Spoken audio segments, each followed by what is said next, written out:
Let's go ahead and get started for the evening, and there may be a few more people that join us, but let's get going. And I'm Paul Volkers. I'm with MRV Architects in town here, and we're the lead consultant working with Norwegian Cruise Lines on planning and design ideas for their recently purchased downtown property. Poetically known as the subport, one of the early steps that Norwegian has done is they've decided that it would be appropriate to rename this Auk Landing. And in that spirit, I wanted to introduce Fran Houston, who's the spokesperson for the Aukwan peoples here in Juneau, to maybe start our evening, welcome us, and this help us honor the Aukwan, land and sea here as we get this evening underway. So with that, Fran, maybe you can give us a little background on growing up and some thoughts for us as we move forward. Geez, thank you. I'm glad to see everyone. I see the names on emails, but now I get to put the faces to it. And I've had conversation with Paul and conversation on Howard. So now I know what you guys look like, and I feel better now. So with this slide here, that just goes to show you where the tideland was back in those days, which was right at the Indian village. So from that point all the way out beyond the subport area, the Coast Guard building area, that's how much was filled in. And, you're looking at the hillside. That was a fun place to play. I just see a few places that still kind of, you see Calhoun, but and the other thing I wanted to state, and I wanted to thank everyone for being here, and I'm sure that some of you live here in Juneau, but just to give each and every one of you a welcome to Aukwan territory. We were the first settlers of this area. We migrated from Stikine, left there because of the fact that there was a dispute, and so our chief at the time decided we were going to move, and so we moved north, and then they found the area which is now called Auk Rec area, and that's where we settled. And of course, with this village here, I think back in those days, the miners at the time had asked us to move into town because they did need to have some of the men folk to work at the mines and the children's to go to school. And then life has changed for everyone. But we still use Auk Rec area. And I just wanted to state Aukwan territory extends from Berners Bay all the way down to the end of Seymour Canal, and it also includes Douglas. And when we settled here, I'm ever so grateful that my ancestors chose this area. And the reason why they did that is because of the fact that it was plenty for the people to subsist on, to feed the families. And everyone did work together. We had different campsites for when they would catch or hunt and harvest foods for the winter months. And everyone worked together. So I am just trying to take you through time in about 5 minutes, but it just kind of tells you all of what Occoquan territory consists of. So I just wanted to welcome each and every one of you. And I just also wanted to mention, I am going to show this book, Ha'ani, Our Land. This was written by Goldschmidt and Hawes, and it was edited by Thomas Thornton. And this book, it covers a lot of information from elders, and you can buy it at any store here in Juneau. I'm sure you can get it off of, you can get it anywhere, but it's a lot of history. And I'm glad that the elders were interviewed to share, like it was for them back in those days. And it's a lot of information. I also wanted to state, if you get this book or if you have it, if you go to page 184, after that page is maps of the different communities. And of course, Occoquan, you can see how large the Occoquan territory was.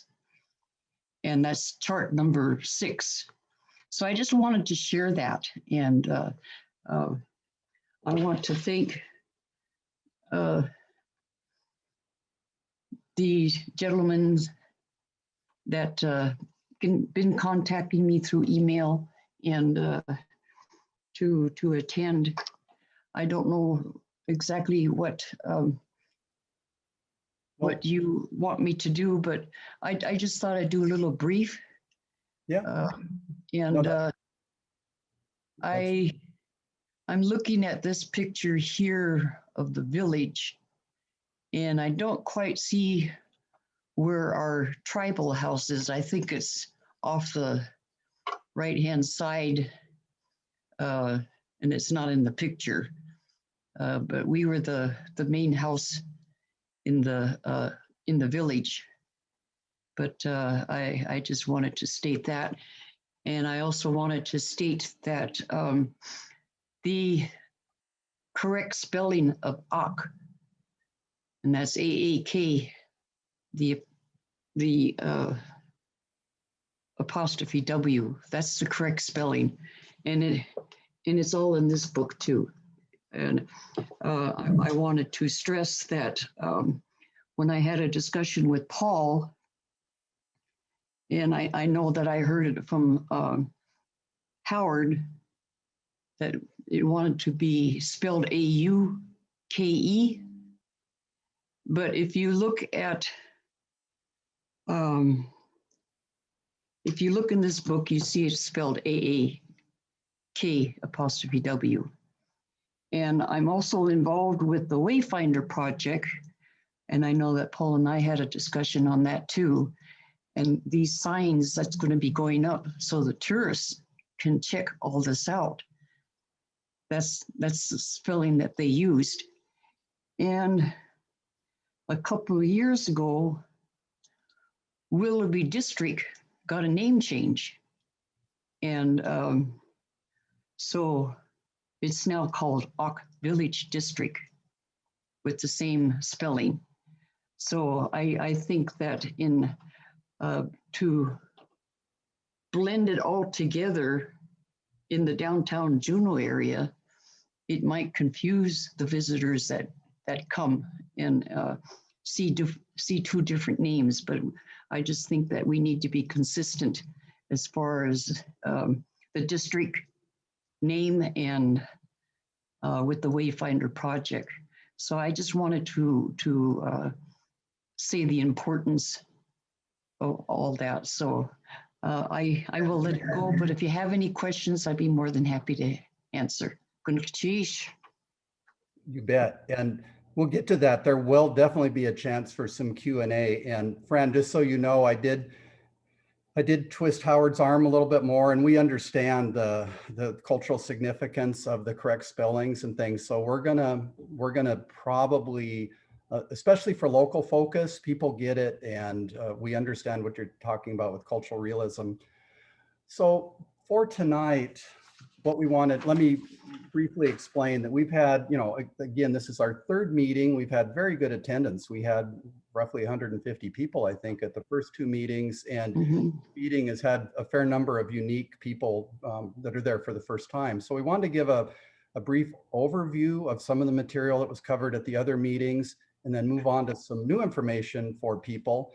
One of the critical things that has been an interesting part of this project is we've started thinking about what this whole strip of waterfront means at a master plan level, and talk about, sustainability goals, community goals, year-round vitality, all those kind of things, and how this very important site is going to mesh into other broader community aspects. So we're going to hit some of that at the front end of the meeting. Just to give you a sense, we're going to talk at you for no more than an hour, and we're going to reserve the last 30 minutes for what we hope is a really good Q&A slot. And that got a little shorter than we wanted at the previous meetings. So we're going to try to hold that 30-minute opportunity. And you'll see at the bottom of your screen, there's a Q&A spot. And at any point through the meeting that something comes up that you'd like to hear a little bit more about, just go ahead and type that into the Q&A, and that's going to be curated and assembled. And if you see something that's similar to your question, just give it a thumbs up, and then that will tend to drive it up to the top of the pile, and we won't have to have a bunch of redundancy over questions. So also on the agenda tonight, there's kind of exciting news about continuing development of the potential for an Alaska Ocean Center. We're going to get into that and hear from Bob Janes, president of the Alaska Ocean Center board. City and Borough of Juneau has been active in some aspects that are related to this. And so City Manager Rory Watt is going to catch us up on some of the Juneau initiatives that are going to have some bearing on how this project moves forward. We're going to talk a little bit about details of the development and Norwegian's interest in cultivating other partnerships and potentials as this goes forward. And then again, ending with a Q&A.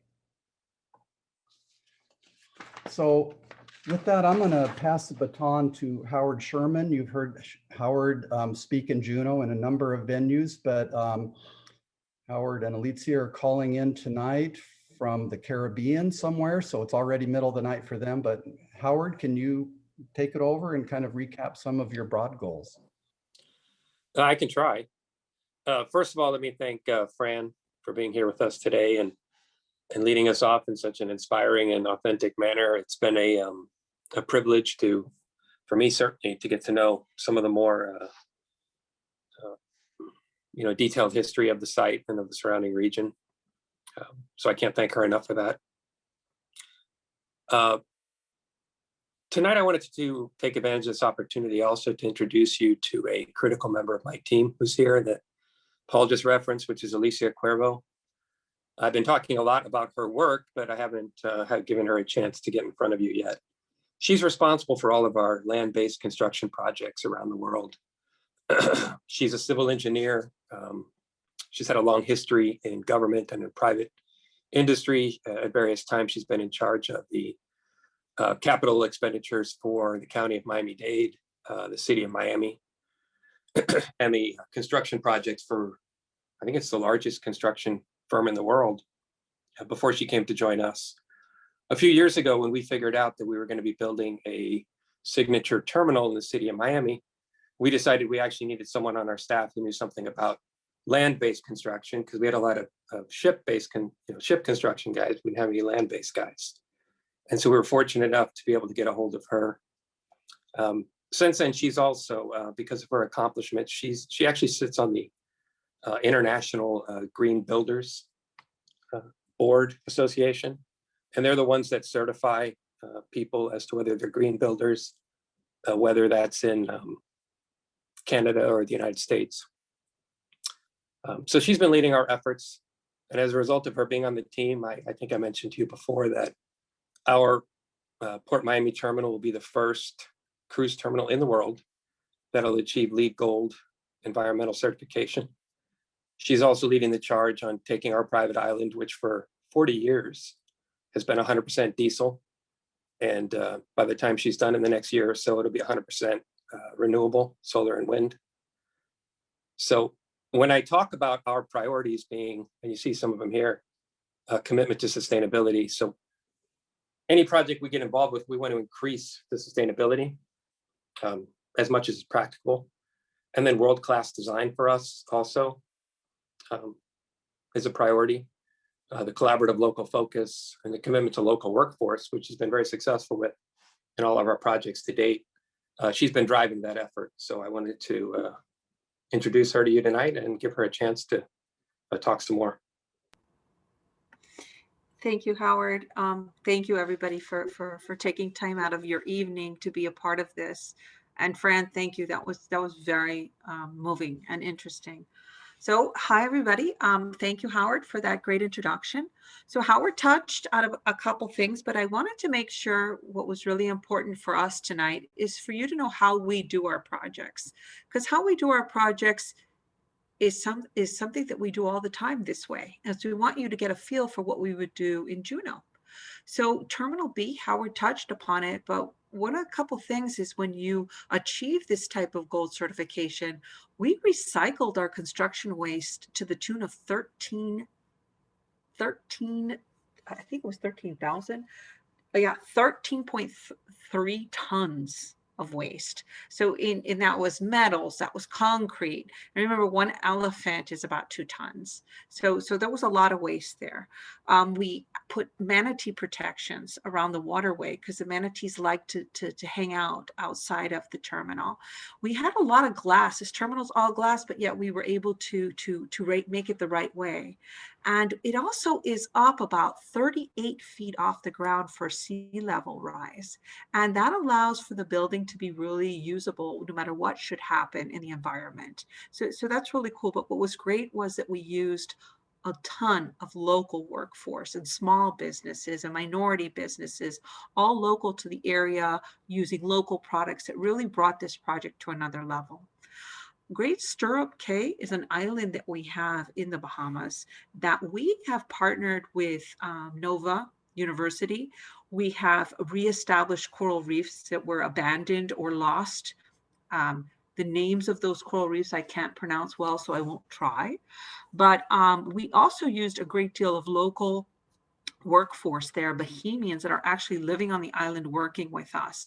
We have reverse osmosis plants on the island, and like Howard said, that we will have 5 acres of a solar farm, which is very interesting because that is it'll be probably one of the first in the Bahamas of this magnitude, other than like a residential home. So that's pretty cool. It's something innovative. So I think you're more interested in Alaska, but I wanted to point out a couple of great projects in Alaska. As you know, Icy Strait, Alaska is a partnership that we built on. It's built on trust. We worked with the native groups there. We worked to develop a relationship over the years that allowed us to build a pier. And because it was something they needed, another pier, but it allowed us to work and build gondolas. And they actually only have electric cars and no vehicles running through that part of construction of what we worked together with them. So that was a very interesting project in that we worked with the Fish and Wildlife, the Corps of Engineers, and the Coast Guard. And it sort of brings you to the history of me. So in my time, I spent about 10 years with the Florida Department of Transportation. And in that time, I was with the environmental section where we did environmental impact statements, what they call categorical exclusions, and different, all sorts of terms.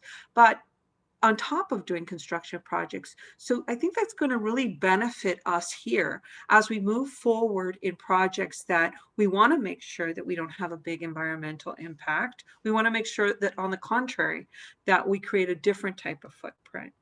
So a project that I think is innovative and I'm so proud of in Alaska, in Ketchikan, Alaska, there was a abandoned pulp mill that was actually on the Superfund site that the federal government closed it down. And so NCL, in a joint partnership with a private company, we did an adaptive reuse project. And what does that mean? We took a piece of property that was basically no economics, abandoned, sort of very blighted industrial. And what we did was we salvaged materials, we repurposed materials, we created a pier, but that didn't impact. I can't begin to tell you the number of analysis and engineering teams where we analyzed how these piers would go in the ground without disturbing the ocean floor. So we worked very closely with Fish and Wildlife, the Corps of Engineers, and the Coast Guard, and we followed the same types of principles that I had followed all my life, building huge roadways and overpass. But it made a very big difference, and it's one of those projects that it's a good carbon footprint. Like, it's a footprint that will forever change that area. So that was exciting. And it's very similar to projects that I've done in Florida, where we dredged huge rivers that had been abandoned, waterways that had been abandoned for many years, and we cleaned them up. We're talking $30–40 million with the government that I worked with. And we were able to revitalize that area where they built piers, marinas, restaurants, and it's unbelievable. But we also worked a great deal with the Indian tribes there, because there was a great deal of history along that river. So it became different areas of cultural vision. So I guess why I wanted to tell you this is, how will we approach Juneau, and how will we approach your neighborhood? So first, we are doing these meetings to hear what it is that you want, what it is that your dreams are for your own neighborhood. And so I asked myself, the minute we saw this land, is some immediate questions. How do we make this area alive year round? How can we together create an economic engine for this borough? And how can we use cool new technologies to have the greatest amount of environmental benefit?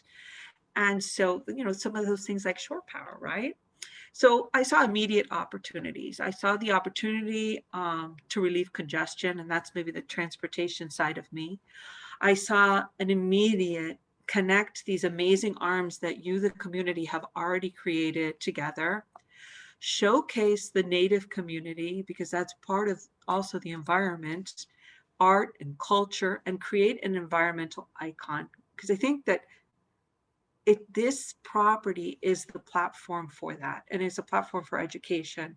And I think together, having experience with the DOT, having experience with the Fish and Wildlife, having experience working with communities to get exactly what you want, and follow a NEPA process, an environmental process where we look at the impacts together as we move forward. But it was important to me that construction, that you knew that the type of construction this company does is an environmentally sensitive construction, that we look to use local products, recycle waste. We use materials that have a long-lasting life, that are not harmful to the environment. We look to get the best engineers and the best, whether it be a marine engineer, a soil engineer, all the different engineers and architects together to make sure that what we're saying to you happens. And I think that, the proof has been in the pudding in a lot of these projects that I've highlighted now. And I wanted to speak to you tonight to give you that essence of, how we build. And, a funny thing that we're doing right now is there's so much corrosion in the Bahamas when you build some of the piers. And we've been working with a local university of Miami, and to build the pier that has a polymer mix, like a plastic in it, but it's just as strong as concrete. So it's very interesting how technology is coming up with all cool, interesting things. And we're very open to working with universities, working with ideas, but obviously meeting the criteria of a design and a construction that'll last for a very long time. So with that, I'm very pleased and excited that I was introduced tonight. I'm going to be part of your team, and I hope that I will add the benefit that you are looking for in this project. And thank you very much. So with that, I'm going to turn it over, and I think it's Paul. So Paul, this back to you. Thank you very much. I think that's great at establishing, just the real high level aspirations that Norwegians brought to this. This slide is great to start to show how we're going to, how this property basically triggers development across this last sort of underdeveloped stretch of Juneau's waterfront. And good or bad, this property was tied up for years and just jurisdictional issues with mental health trust, et cetera. That property is finally sold. As I think everyone understands, the Auk Landing property that Norwegian purchased is the gold piece of land in the middle of this graphic.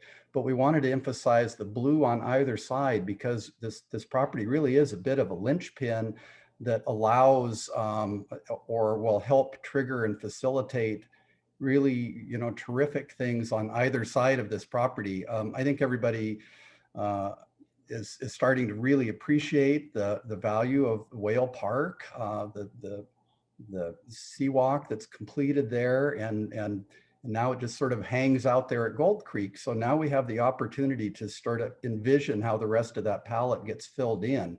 And that will, again, I think springboard is the right kind of metaphor for what's going to happen with the new Auk Landing site. It creates access to both of these adjoining places, and it becomes sort of that critical first piece. So let's move forward. This is an overall graphic of the Juneau Harbor that Dick Somerville put together as part of both this study and also working with the City and Borough of Juneau on analysis for the small cruise ship dock that's had a fair bit of airtime lately. And this is a very critical slide just to make a couple key points. Norwegian is proposing to do a new dock, and you can see it on the left of this image, perpendicular dock that runs basically just follows straight out on the line that's established by Whittier. The proposal is pretty direct that right now Juneau has 5 large cruise ships at one point, and that would not change. What would happen is that this pier would then essentially take what's at anchor or at lighter craft in the harbor now, and replaces that with a fixed pier that has many, many advantages, both to Norwegian and hopefully to the community itself. One obvious one is that component of all the logistics and support for the cruise ship now feeds directly to Egan Drive and large 4-lane highway that can take the bus traffic and the people and the commerce associated with that. And it takes that bit of traffic off then of the really overloaded South Franklin corridor. It also allows the potential for all the ships to be powered by shoreside hydropower, again, reducing emissions. And it also has a significant advantage for kind of removing tons of smaller ship traffic in the harbor. So let's flip forward one slide. And I should pause briefly, and both Dick Somerville and Ed Page, who are here to help tonight in our chat rooms as needed, have done quite a bit of early analysis over the last year or so that we've been starting to contemplate this project. And that's included a lot of analysis of all of the sailings that have occurred in the harbor over the last several years. And this one slide we found particularly compelling because this is a one-year summary of the smaller, lighter craft that were taking people in and out from the 5th ship that was at anchor. And you can see that where the new pier is proposed essentially replaces that at anchor moorage, and all of that purple goes away. So we just wanted to sort of throw that out as kind of a maritime context that, as we have time, we'll get into that, whatever questions people want to go into a little bit more. So then if we, another kind of broad context slide, and then we'll dive in a little closer. This again is sort of rendering a possible development of that entire strip from the end of the current seawalk at Gold Creek on the left, and all the way basically to Merchant's Wharf on the right. And in that light lavender is just a possibility of how we could imagine that eventually seawalks would be developed and that sort of thing. The property again is highlighted in the middle, the NCL lot. The property to the left of that or west of that is 6 or 7 contiguous CBJ submerged lots that have not been filled. And so this represents a long range aspirational look at the potential for small yacht moorage or additional small boat harbor, a little more upland space, habitat development and those sort of things.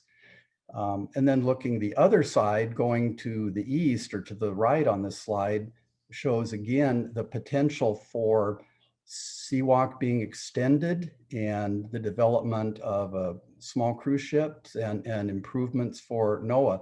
One of the key things that's proposed, and I think has led to some confusion for the Norwegian proposal here, is that they only want to use one side of a new dock. And that would, for simplicity, that's the outboard or west side of that. And so the proposal has been made and nothing no hard deals have been worked out yet, but the proposal is to imagine that the inside of that dock then would be used by Coast Guard, maybe in conjunction with NOAA needs and maybe other governmental vessels. And that would allow a significant upgrade in the potential Coast Guard operations. Their current dock is in tough shape. And so anyway, this was thrown out as a diagram that may solve a number of things. Again, aspirational, but kind of what we're trying to create conversations toward.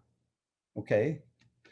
So this is a zoom in of where some ideas and noodling has happened on the current situation of the land. So again, you can see the Auk Landing site in the center. You can see Whittier on the extension of Whittier on the right part of the slide and a potential pier. And this shows the current tide area. And one of the things that when Norwegian first called us to ask our potential interest in working with them on this property, one of the things that we found amazingly attractive and certainly caught our attention was Norwegian's interest in trying to develop a major public park asset as part of that development, understanding that Juneau doesn't have a lot of water access. And so what you see rendered there is about an acre of this 2.6 acre site dedicated to the potential for public greenscape and parking, or with parking, not shown there. And one of the other sort of the collateral of that is that the parking would need to go somewhere, and we propose that underground, and we'll look at that in a future slide. A couple other quick high-level things just for people to understand what's at play is we also think it would be critical to try to develop a downtown circulator that links this site really easily and efficiently with the other part of downtown development. And we think a circulator could be developed right basically at the point that pier comes ashore. Yep. And obviously we're right across the street from the expanded State Library, Museum and Archives, across the street from the Performing Arts Center and Centennial Hall. So improvements crossing Egan and all of those things would happen. We've in our architectural diagram of the site shown a kind of a diagonal street, interior street that crosses through the building, hypothetically. And that would be a way to take all of the people from the dock into the facility and then take them down to some of this underground parking. So there was no conflict between people in the parking. And finally, this diagram shows the potential for an Alaska Ocean Center that we've shown in yellow that would anchor that sort of prime view, sort of southerly, southwesterly exposure looking out over the water. Okay, let's move forward a slide. And so I'm going to turn the mic over to Zane, senior architect with MRV, and we have some we've been really interested in what the community of Juneau is telling us. So Zane. Thank you, Paul. And yeah, thank you to the community. A quick shout out to the technical people behind this that are more computer savvy than me. Kevin, Jeffrey in our office, and then Pat Race with Lucid Reverie has really helped us put this together and organize this survey. And we've had these after each meeting or before each meeting as well to get a response from the community. Norwegian has wanted to hear what you have to say, and then they want to incorporate that into the design. And so we've tried tonight to tie those together to show some correlations. And so just an overall of the second survey, there was around 144 responses. And as you can see, the blue right here represents full-time residents of Juneau. So primarily, 90% of respondents were locals, full-time. And then the age was fairly dispersed, fairly even actually. So of course, the younger and the older were the smaller brackets there, but a fairly good spread. When we get into the first question, we asked about the outdoor spaces and what that would look like for what people in Juneau would want to see. And as you can see, the graphics, the very positive is to the right in the purple, and then the more negative responses are in the blue to the left. And so you can see some are overwhelming, some are maybe a horseshoe shape, which means it's a little divided, but there's a few that obviously stood out. This first one here, the picnic and eating spaces. So definitely an outdoor space. And we've got a green tone here on the diagram that is truly an outdoor space. So it's a roof garden or roof park. So a couple of these others are related with a community garden, play equipment. But as you can see, the other very overwhelmingly positive ones are access to the water or natural habitat. So there's a intertidal beach area was super popular. And we've got that in some of our further diagrams that we can show. A couple of these others were some dog park, fishing areas, that sort of thing. And so those were positive or mixed. So we've got some space for those. And then this is a rendering you may have seen before if you came to some of the previous meetings. It's just a sort of an aspirational of what it might look like and what we've shown in the diagram so far. Again, this is that roof garden or roof park going over top of a good portion of the building that we've drawn in as the Ocean Center. And then to the other side, you'll see is sort of a question mark we'll get into later, that Alicia will get into a little later, of what could potentially go in as development. And then we've, of course, drawn in our soft habitats that we've talked about in previous meetings. Zane, let me jump in for just a second and just remind people in terms of process that as we go through some of these details, we're hoping that there'll be a nice number of questions that arise that we'll be able to start trying to clarify where people want to go when we get to that Q&A part. So as you see something pop in, go ahead and put that in the Q&A so we can at least get it managed a little bit and know what the questions are. Thanks. Right, yeah, thank you, Paul. So the second portion of the questions was this interior. In particular, we've got an interior street and we have a few other potential developments and just asking the community what they thought was important. As you can see, we've got locally based shops right here. We've got artist galleries. Most all these are obviously popular, as you can see, but we've got a fresh fish market, food courts, interior gardens and seatings, performance space, restaurant, kids play area. So we've sort of dashed them in at different colors as a play area, a tot lot, a daycare, some retail. We've got some artist shops in there. And we've already talked with a few restaurants around town, and there's some relationships getting started anyway. And so the interest is there, and Norwegian's looking to have those conversations. So this at a first blush is we're trying to fit what the community has said they want and seeing how it fits into the diagram so far. So to get that a little bigger on the screen for you, these are just zooming into those things that we just said. So as you can see, we've got the Seawalk that Paul talked about. This yellow piece here is the Alaska Ocean Center that we'll get into a little bit further in the meeting. And then this sort of large area over here is sort of the mixed colors that Alicia will get into a little bit later as well, that has a variety of potential. But overall, the big items are the 1 acre community park that's on top of the Ocean Center and flows down to Egan, and then has some nice waterfront views and maintains those. We don't show on here some of the other habitat development on those site plans, but this gives you an idea of what we're looking at. And then one of the last questions that is related to that block of color that we know the city assembly and has of course been a hot topic in Juneau for quite some time is housing. And Norwegian wanted to ask what types of housing folks think is appropriate on a site like this. So we've got private condos was really popular, some senior housing, some apartments, and the low income was not as popular. But as you can see, there's a good variety. So there's potential here. We at least have a placeholder for it, and we know it's important, and Norwegian has been very open to it so far. And Paul, I'll give you back the slide since it covers some of the detail.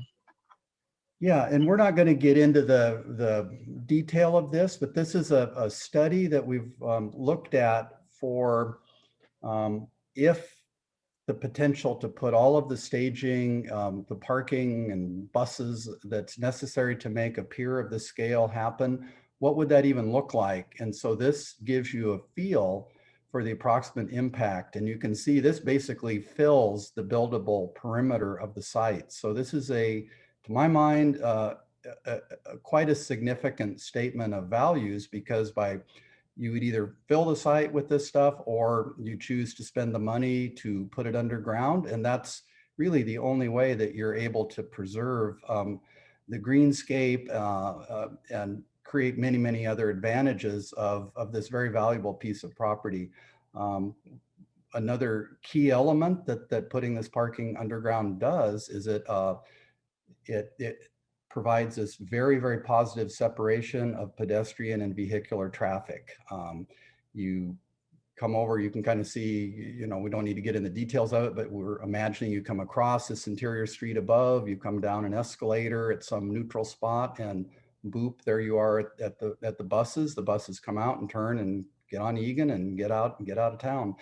The other thing that Norwegian has asked us to incorporate at the earliest possible stages here is the assumption of both vehicular and bus charging stations. And Alicia mentioned earlier, I think we've touched on that we would also power up the dock itself. So everything possible, working with our hydropower assets and trying to have no fossil fuels burned on this site. Thank you. So that just gives you a sense of the kind of steps that would likely be imagined as this moves forward. Okay.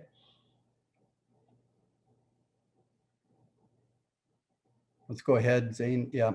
And maybe Howard, why don't you grab the floor here and talk a little bit about Norwegian use of site and the Alaska Ocean Center.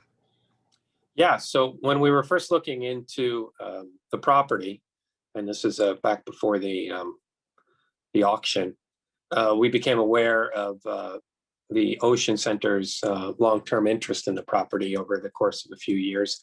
And we certainly thought that was it would be a great use of the property, just in the little bit that we knew about Juneau at the time. And so, after we won the bid, one of the first things we did on my first visit to town right thereafter was get in touch with the Ocean Center people and have a discussion with them about how we might be able to move forward together. We find that's not only a great use of the property, but just as a great synergy between our maritime use of the property and what it is that their mission is. And so we've had a lot of great conversations with them. And, I'm happy to say that we recently signed a memorandum of understanding with them that says, yeah, we want to, keep pursuing this path together and see how we're going to make it work. And this was always going to be an option for us from the beginning, because we don't need a lot of the area of the site. The site's actually much bigger than we would need for our purposes. So I think we're easily able to work with them as we go forward. So we couldn't be more excited about this prospect as we go forward. And I think we got Bob Janes on the line, right? You can fill us in a little more. Yeah, I am here. Do you hear me? Yep. Everybody hear me? Hi, Howard. Hi, Alicia. How are you guys doing? Good to see you. It's been a while. Yeah. Well, Thank you for having me, everyone. I want to first thank Howard and Alicia and the Norwegian Cruise Line people for bringing this opportunity to Juneau. We could not do this project without the strength of someone like Norwegian Cruise Lines to help focus the project, bring it together and bring it into the community. And it is a community project from the beginning. This Ocean Center is all about making ourselves, our neighbors, our friends, our visitors, and really the world, if we want to look at it that way, aware of the incredible assets we have in the oceans that circle the state of Alaska, almost encompass it, and also the fragility of the oceans and how we need to be, every one of us, aware of what we're doing and how we're looking at the oceans and how we are planning projects around the oceans. So this is what the Ocean Center is all about. It has a lot of public space in it, including an auditorium that will be designed, still to be designed, to hold around 200 people. So a great venue for community events, speaking, different speaking situations. We have open space for different gatherings, and what we're going to be doing, what we envision is high-tech virtual experiences, underwater swimming, underwater diving in the North Pacific Ocean that no one could do on their own, but through the magic of the virtual world, we'll be able to do this. We're looking at a possible swimming with whales attraction in the theater, but that has not been decided. Nothing's been decided because we're at the infancy of this project. We've been at it for 7 years, but we are just now beginning to see the reality of it sinking in. And we're excited. We're very excited to bring the community in. I've spoken with the University of Alaska Southeast, and they're interested in partnering both in education and research in the center.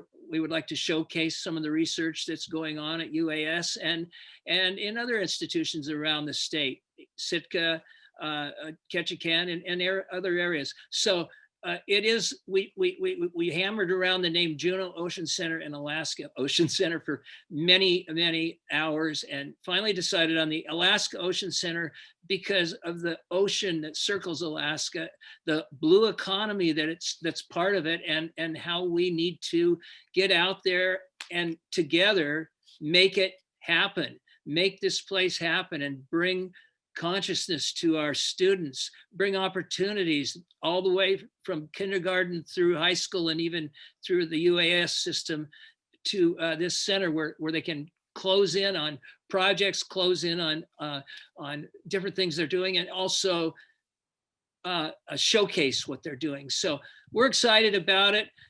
We want to hold everyone. The blue economy in Alaska is very, the opportunities are there to help our fishermen, help our transport companies, and help guide the cruise lines together into more sustainable ways to do business. And we don't have the desire to kick anybody out of the state. The Ocean Center wants to work with people to help them do a better job of doing what they do in our economy, on our oceans, and those things that we do. So we can't wait to get the Ocean Center going. We can't wait to get it constructed. We want to put together a $30 million endowment in the future, and we're going to be raising funds all over the world.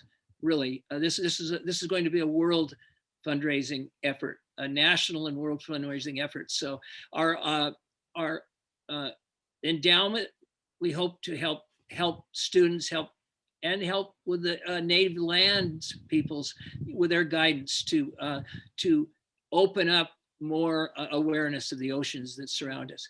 Howard and Alicia, thank you so much for the opportunity to bringing this to Juneau, and we appreciate it, and we will do everything we can to make this happen with you. Thank you.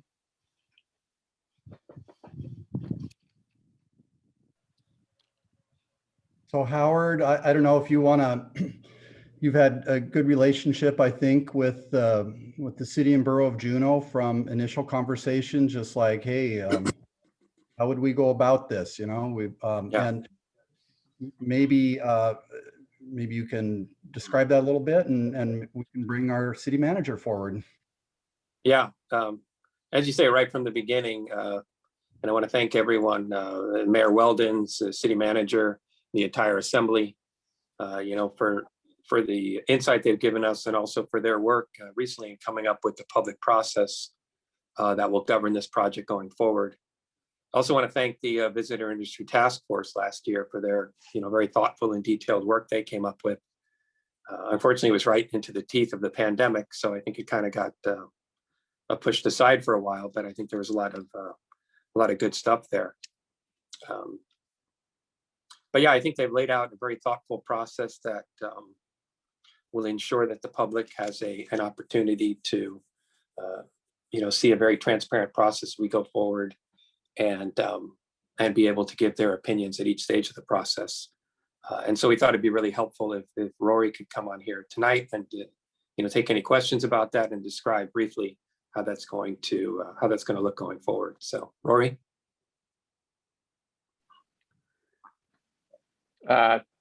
Thank you, Howard, and thank you for inviting me. I really appreciate NCL's effort to do a good process to engage the public, and I want the public to know that there's going to be a lot of city process as well, and honestly, it's a little complicated. So in this case, the city assembly wears a lot of hats. Many of your elected officials, I can see are listening tonight, and as this project moves forward through the public process, the public certainly will have many opportunities to comment to the assembly. I'll be welcome to do that.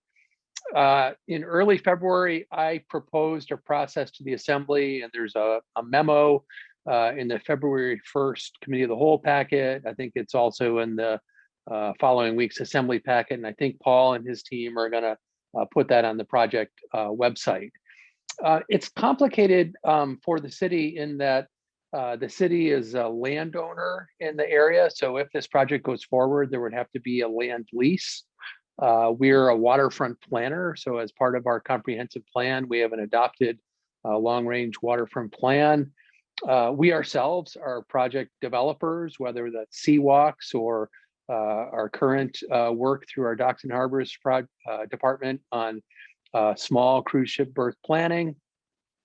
We also have the Planning Commission, which is our quasi-judicial body that grants necessary permits and conditions permits to projects. And we have the assembly often sits in the role as the appellate body if somebody wants to appeal something the Planning Commission does. We're the taxing authority. We're the entity that gives out grants of passenger fees, and we hold lots of public processes. So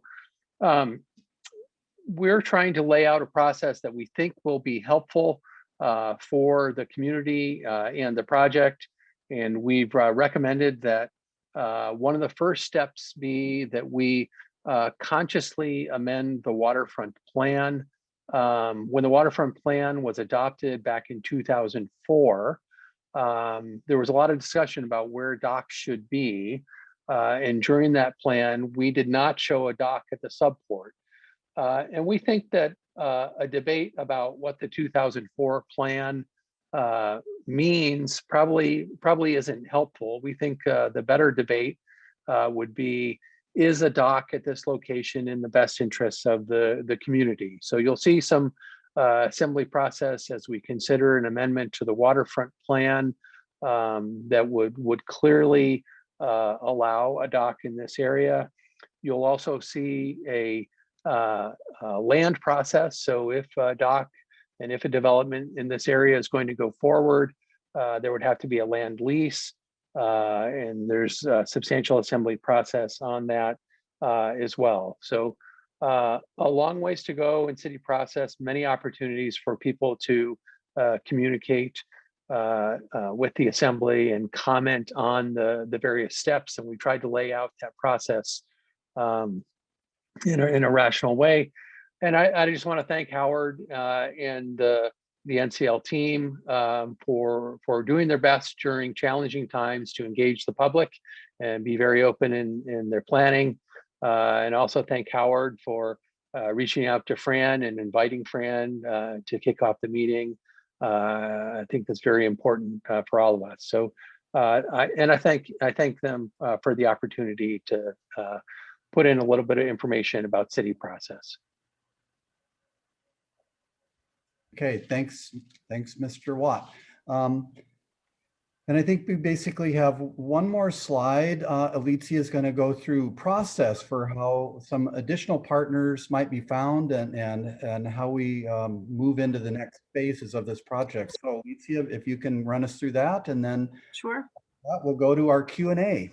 Thank you. So I think to close this meeting and to sort of give you a perspective of next steps, it's important to look back at some of the information that Zane just provided for you, showing what you all said, this is what we would like to have in our area. We would like a year-long active area. We would like these connections. We would like a residential component. There's a plethora of things that Zane went over. But I think that what happens often in government and when you're a private developer, you send out an RFI, a request for information. It's kind of like, who's interested in this? So someone asked in the chats, who's going to pay for the garage? Well, obviously NCL is going to be paying for their pier, and NCL is going to be paying for some sort of a welcome area and working with different components. And obviously we are going to be paying for the garage and infrastructure. I mean, there's a lot that we're going to be paying for, but how that unravels and the costs of everything when it's done, I don't know those answers right now. But I do know we want a park, a huge park, an acre park. We want the garage underneath that. And we do know we want connections. That's one of the first things Howard Sherman drew. And it was really funny before we even hired the architect to help us. Howard goes, I want a huge park. And he was showing me pictures of underground garages. And that was a vision. And so those are things we're going to pay for. And because we want to invest in this community. But what's really important now is you asked for things, and I'm just going to use this as an example, a residential component. Well, we're not residential condo builders, even though I have built some of those.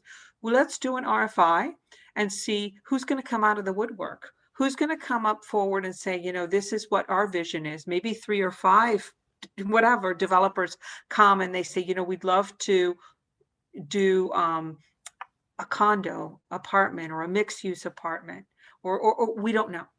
Or maybe someone's going to come along and say, you know, I'm with this condo developer and we want to do on the first floor a daycare center. I'm not 100% sure what's going to come out of the woodwork, but we all should find out, because there are companies out there that want to be part of this, and we'll pick and choose and we'll work together and it'll be part of the process. But this is a very large piece of land, and the Ocean Center is going to take up a little piece. It's not the whole thing at all.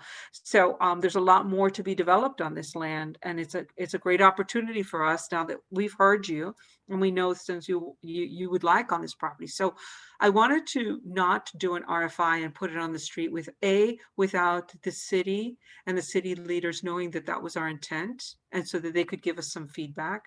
B, it was important for us to know what your data, what your information of what you wanted, because that becomes the context of the RFI. And more importantly, we wanted to be transparent with you and say, this is what we're doing, so that when you see it, you don't guess. So it's important that these RFIs are clear. This property will have a park with underground parking. This is what will be left, and what is, and then we're going to hear some vision. And we're going to hear maybe some dollars behind it. And maybe, I'm just being arbitrary, maybe something your residential component gets built first before anything else. I'm not sure. And I can't answer that until we see what comes back. But with that, when developers come in and we join together, more infrastructure gets done. And the city gets to, you know, ask for different things. So with that said, let's turn it over to Q&A. And I think I answered 2 of the questions that were in the Q&A already. So thank you very much for inviting me here today and for being part of this. Okay, thanks. So perfect. We'll try the Q&A now, and you'll have to bear with us a little bit because we're going to, Howard and Leetsy and I are going to attempt to sort of moderate who seems best positioned to answer some of these questions. And I might, Howard, did you have a comment or thought there? No, do you want me to go ahead and start running through these? And yeah, I might, while you get ready on that, I might just speak to the circulator a little bit. And, yep, please. And the circulator, as a planner in town and an architect, I'm aware that a circulator has been discussed for years, and I believe it would be an obvious and critical piece that helps make pedestrians move around town more expeditiously. I think it helps avoid a lot of vehicular congestion, that sort of thing. That said, there is no mechanism that's entirely determined yet about how that circulator happens. I know that the manager may be able to jump in here a bit. I think there have been some trial balloons that have been considered and some partial circulators for part of the year. How big this gets and how it grows, we don't know. Mr. Watt, do you want to try to answer that a little bit more, and then we'll let Howard grab the next? Sure. So the idea has certainly been around a lot about a more efficient movement of people through town. We don't have any active consideration, although I think as the waterfront stretches out, it becomes a more and more attractive idea. And as we contemplate developing more of downtown, I think it could gain legs. I think in the summer, there likely is substantially more volume and need in the winter. So it's not clear to me the viability year round, but the concept of at least trying it, I think has a lot of merit, and maybe even doing a pilot project. Okay, thanks. So we have a question queued up from Sue Schrader talking that basically that a lot of the tonight's presentation has been a bit repetitious. Some of that is by intention because at every meeting we have a significant number of people that haven't seen any of the previous material. We do believe, honestly, that there's quite a bit of new information associated with both definition of the city process as we move forward, progress with partnering, particularly with the Ocean Center, getting ready for RFIs to go out. And bluntly, Norwegian and the city and borough Juneau were all in this sort of pandemic, which whether we like it or not, has changed a little bit of everybody's initial timelines when we started looking at this, say, a year ago. So that's some broad overview. Howard, do you want to jump in? Maybe there's a little more about how you guys view this in terms of any other additional new material? Yeah, and we also shared some additional detail, architectural detail with the community on this one, which I think is good. But yeah, there's going to be a process going forward, whereby the progress is really going to be as part of the public process that Rory described, and it's going to be the progress that's made is all going to be in the city of Juneau, really, over the next, 6 to 12 months, however long it takes, rather than, more from our side, because obviously we can't start building or anything like that until we get the go ahead. So, but I can run through some of the rest of these if you like as well. Yeah, you want to, the next is Kim Metcalf on parking area. And I think we've already hit that a little bit, but why don't you, sure, if you can talk about Yeah, so that. I had clicked some over that I wanted to answer live. Will you guarantee that you will extend your port times with all this infrastructure? They point out that NCL in the past has been doing half-day visits, and that's because we bring in 2 ships on one day, and right now one's at anchor and one's at dock. Yeah, we would absolutely love to go to full day visits. That'd be a much better experience for our guests. So yeah, we would absolutely guarantee that. another question that came in after that will be will the parking be available for use of the green space park during the off season? Yeah, I would say not only during the off season, but the cruise ships are there during the day. So in the evening, then it would be available as well. We don't have any need for it. So who's going to pay for the parking area? So Alicia touched on that, and that would be us. We don't anticipate any city, state, or federal funds envisioned for this project. We're not going to ask for any. I mean, if Rory wants to give me a check, that's fine, but I don't see that happening. The community responses value increased housing options for downtown. Is this something NCL is considering? Absolutely, and Alicia touched on that as well. We are looking at doing an RFI process. We're not necessarily residential builders, as she said, nor do we want to be landlords going forward, but we'd certainly like to help in addressing the community's need in regards to housing. Could a spokesperson from Norwegian describe how these projects they have completed in the Caribbean, Icy Strait, or elsewhere were funded? Were they funded solely by Norwegian, or were they joint ventures with the communities? And who's going to pay for such things, the Ocean Center, parking garage, condos, etc.? Well, in other places, for the most part, those portions, Icy Strait was an existing destination, of course, before we came in there, and we have a partnership with them. But yeah, for the construction that is a part of the new area, that's largely paid for by Norwegian, I would say. In terms of our Miami terminal, that's a joint venture between us and the Port of Miami, as is the case with all the terminals in Miami. In terms of projects like Great Stirrup Key and elsewhere, Harvest Key, which is another one of our private islands, those are 100% funded by us. So as I mentioned, we're not looking for any state, federal, or municipal aid of any kind.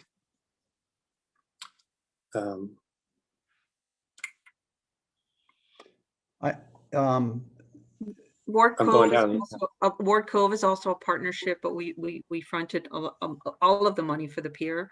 And the project in Miami, just know that the garage is also used by other cruise terminals, and that's why the government, and sometimes even the terminal itself. However, we paid for more than half of a very expensive terminal out of NCL's funds. So This says, would money from the head tax be available for any aspects of this project? No.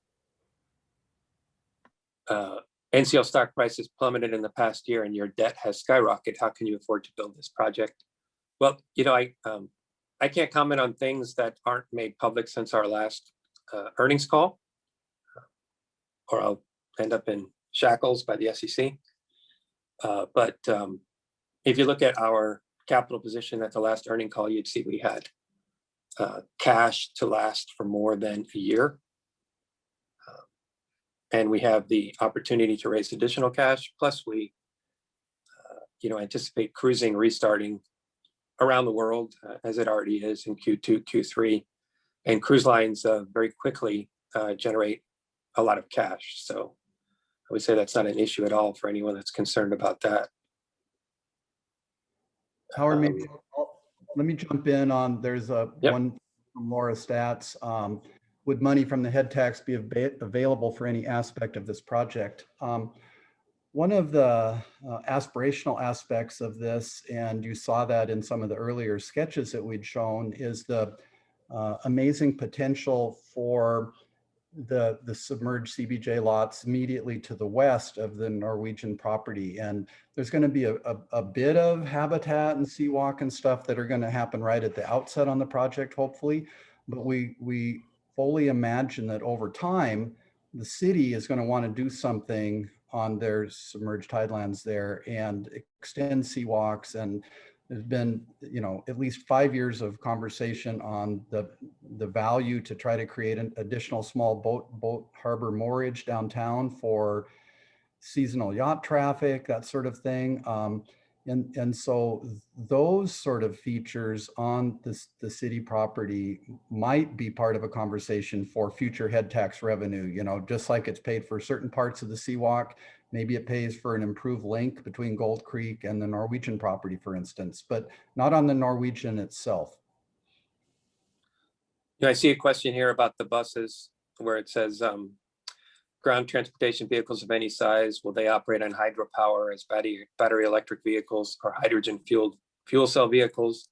Is the entire cruise ship industry committed to this total replacement of buses, vans, and taxis by what date? So I have no intention of ever operating a bus company. We actually did that for a while in Hawaii and we sold that business. So what we are intending to do is provide a facility whereby electric vehicles, whether they be personal electric vehicles or buses, can plug in. But yet, no, we don't anticipate buying or any buses or running any bus companies. Okay. What else we got? Well, there are some questions on impact of tourism. There's kind of this guaranteeing about extending port times. I think you spoke to that a little bit, full day visits, half day visits. How about NCL commit to a cap on total visitors? Again, I know that's at least come up conversationally in terms of whether that's even legal to do or whatever. So Howard, is there any clarity you can offer on that? I don't control, all I can control is our ships that go there, obviously, right? And so all we could commit to is that, whatever schedule it would be. So if it would be, one ship a day and we'd be there twice a week or something like that. But, what we're looking at doing is instead of right now having 2 ships on our visit day, we would never have more than 1 ship at that pier by anyone. But what happens at the other piers or elsewhere in Juneau, I have no control over. Mm-hmm. There's a follow-on environmental question, and again, it's about the bigger question on the whole cruise industry about if there's alternatives to reduce the sort of the overall carbon impact of cruising. I don't know if that's something you want to try to speak to at all tonight. It's anything to offer there? Yeah, I would say that, and I've gone into this before too, so I don't, going back to that point of repetition, but the cruise industry, again, isn't something I'm answerable for, but I would say all of the industry continues to make strides every year in moving into a more renewable, whether it's getting rid of plastics or moving away from, worse fuels into better fuels, whether it's going to alternative fuels, which you're starting to see more and more of those ships that are being delivered, whether it's shore power, things like that as well. But I think, one of the things that happens is that cruise ships are big visible targets, right? Because you see a cruise ship with 3,000-4,000 people, and they're all on vacation and they're all moving around in a floating hotel, and they're being moved from place to place. But if you actually look at it, and if you look at, well, if those 4,000 people were on vacation elsewhere, and they were renting 2,000 cars, and they were staying in 2,000 hotel rooms, what's their net environmental impact on one type of vacation versus another? And you start doing that math, and then you don't find that it's nearly so objectionable as you might by just focusing on the cruise line in the abstract.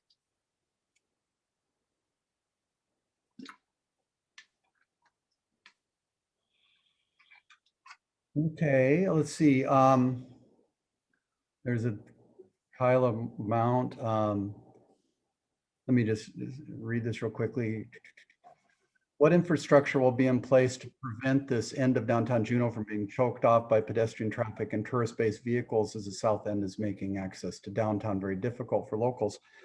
So if I can jump in on that, I think we spoke to that a bit, that if you take those same 5 ships that are imported at one time now, and you move a component of that to easier access for buses and vehicular traffic to get on Egan and just make a quick turn and go left and go to the glacier, that's bound to have a cumulative positive impact on the overall congestion in the downtown core, right? There's that many more buses and vehicles that we're not trying to thread through South Franklin, past the library, and several other choke points that have been identified in downtown planning studies.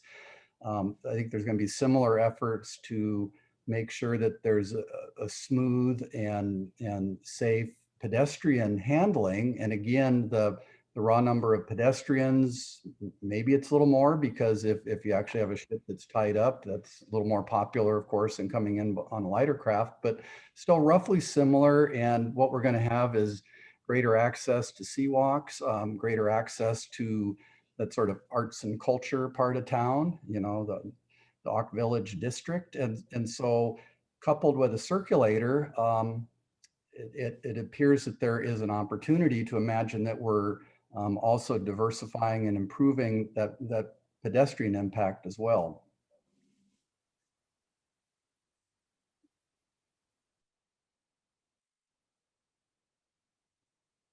You know, Fran had written in too into the chat, what happened to the Sky Bridge? And I would say that's something still under consideration, but maybe you want to talk a little more about that, Paul. Sure. So yeah, we've had a lot of kind of quick studies over how a hypothetical building and park and dock and all that might sit on this site. And early on, we had some thoughts that in terms of that safe and simple pedestrian crossing, that maybe a covered bridge or, you know, an overpass would make some sense. And so that's been studied a bit. It hasn't been discarded. It's kind of a mixed issue. If you have a building that's already multi-level and you're connecting across a highway to other multi-level structures, then it becomes pretty fluid and easy way to move from side to side. If in, I mean, maybe closer to the case we have here, where you'd actually have to come up a level, go across, and then come back down a level, it may not be as helpful as a lot of people think it would. You know, that there are statistics that show a lot of people will try to just brazen it out and cross the traffic anyway at the low level. And we're also looking at other potential. There's enough scale to do a roundabout that's sort of bus scale, and whether a roundabout ended up being a good solution or not, maybe, but that hasn't been determined yet. But there will be a commitment to do whatever is the most fortuitous to get people across the street and do it in a safe fashion. And people may have more opinions on that that they can share with us, or share studies that people have run into that would help inform this conversation.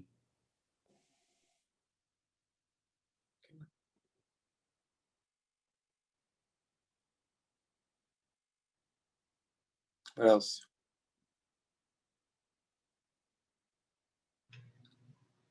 There's a question about being able to modify the dock at a later date to accommodate other ships if the Coast Guard moved.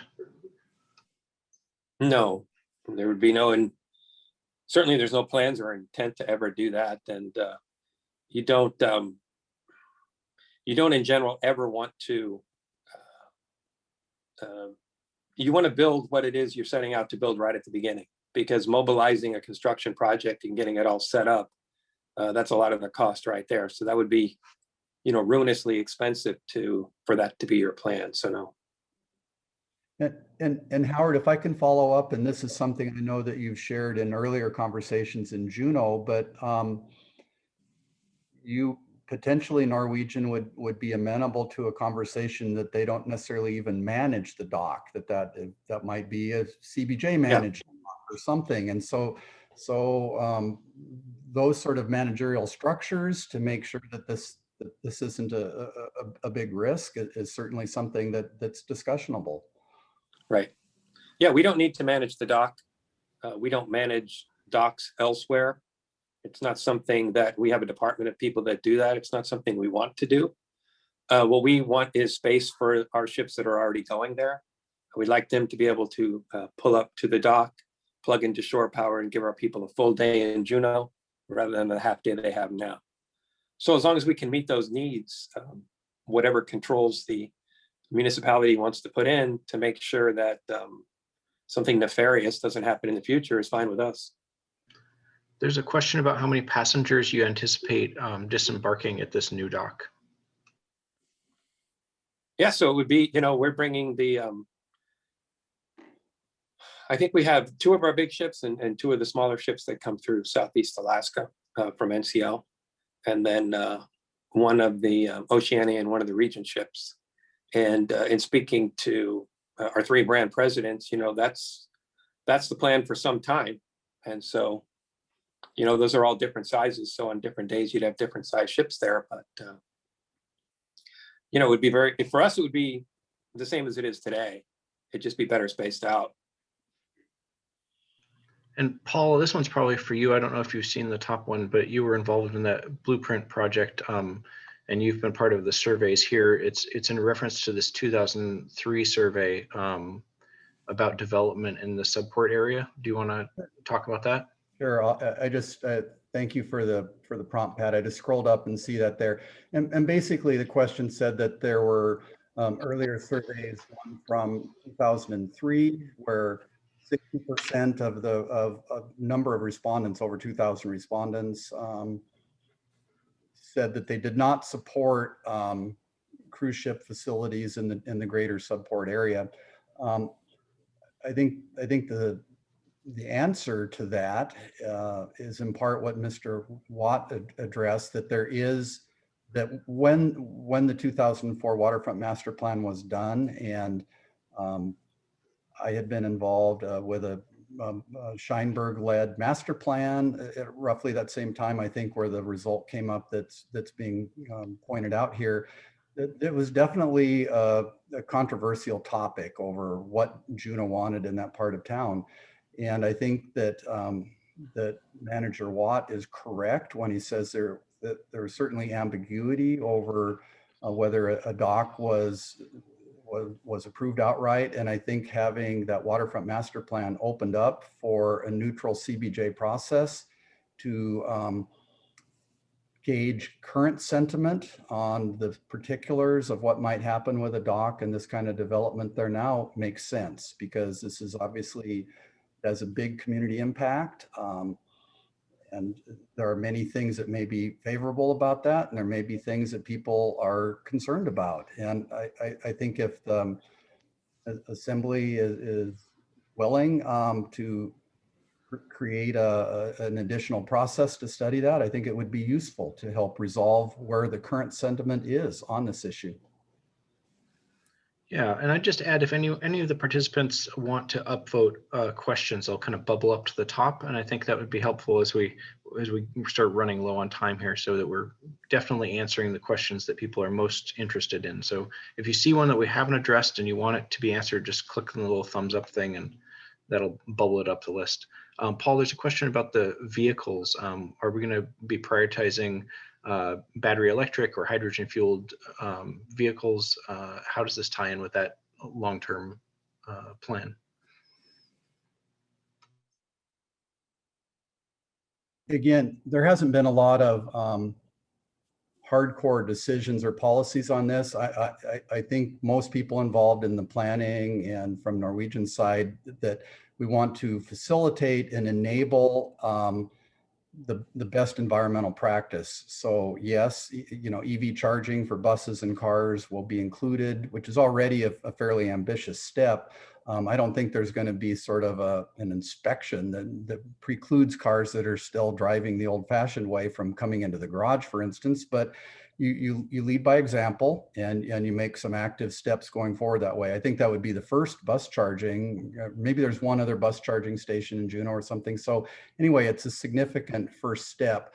I think we didn't really get a chance to even get into it, but everything about the site is going to be modeled on the best sustainable practice that we can do economically or can be justified. One of the things that that many people are aware of in Juneau is that next door, District Heat has been trying to get to a tipping point to move forward with some kind of project, and they would be very excited to partner with anything on this site as part of a District Heat sort of first increment of scale. And we've even involved some of the discharge water from the District Heat in terms of some habitat pools and things that may be associated with the Ocean Center, for instance. There's a number of initiatives that we're planning in the facility, and we've internally talked with Alicia and others that we're certainly would try to aspire for something very high like LEED Gold, maybe even trying for something like LEED Platinum. But whether, anyway, I think that would give a sense that we want to enable good practice. We're not going to sort of traffic cop whether people have come the full way or not.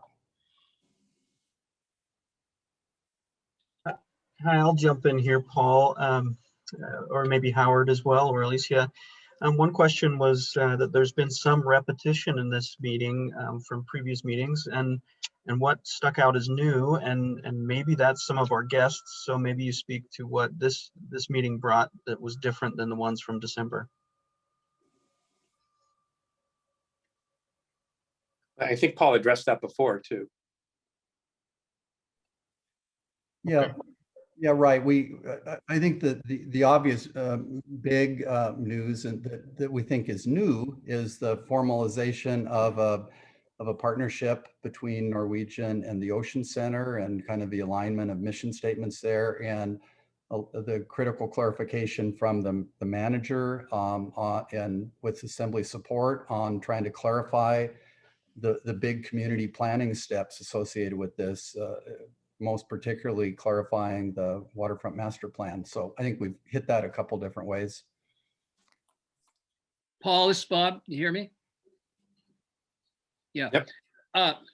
Yeah, with the MOU with Norwegian, we feel like now, as the board of the Ocean Center, that we can really trench in on the work we have to do, begin looking at our fundraising possibilities, and the build out of the displays and the different components inside the Ocean Center. So we're excited about that, and it's going to kick off a new round of work for our board. And by the way, we are looking for board members, anybody that would like to be part a little bit closer to this project. I'm going to throw that out there right now, and we'll definitely are open for that. So yeah, we are excited. Okay, thanks, Bob. Hey, Alicia, there's a one that maybe we can cue your way, and we can wrap up our meeting. And it's one I think we had sort of a last slide to talk about next steps and timing, but there's one from Mr. Brigman that says, are there date goals for possible completion of the various elements? So maybe you can summarize a little glimpse of how we move into the future, and with that, probably wrap this for the evening. So long lead items are fish and wildlife, the permit, the goals of the city, and the process, and the RFI, I think, will narrow down some things that maybe we could move forward. I can't give a timeline right now, only because we haven't nailed down exactly what we're all doing and what's been approved. And I think that the city is going to be key, but the RFI is going to give us a little window to some things that could happen now. So it's a little early, maybe towards the end of this quarter, I can answer that better. Okay. And so I think maybe just in closing, let's thank everybody for coming tonight. Hopefully, you know a little bit more about what's planned here and the exciting potentials for Juneau. Also, some of the apprehensions the community has and how we balance, sort of impact and the quality of life we all value so much. We do not have a specific meeting plan for like in the next 6 weeks or something like that. But what we will do is continue to work with Norwegian and the city and borough and start tracking some of these long line items. And as some of this starts to come into better focus, then we've maintained a really active email list, and we will get a hold of people and give you plenty of notice, probably a month tickler or something that we feel like there's enough new information and new progress over some of the next level of detail that we think it justifies another meeting. And at that point, we'll get together again.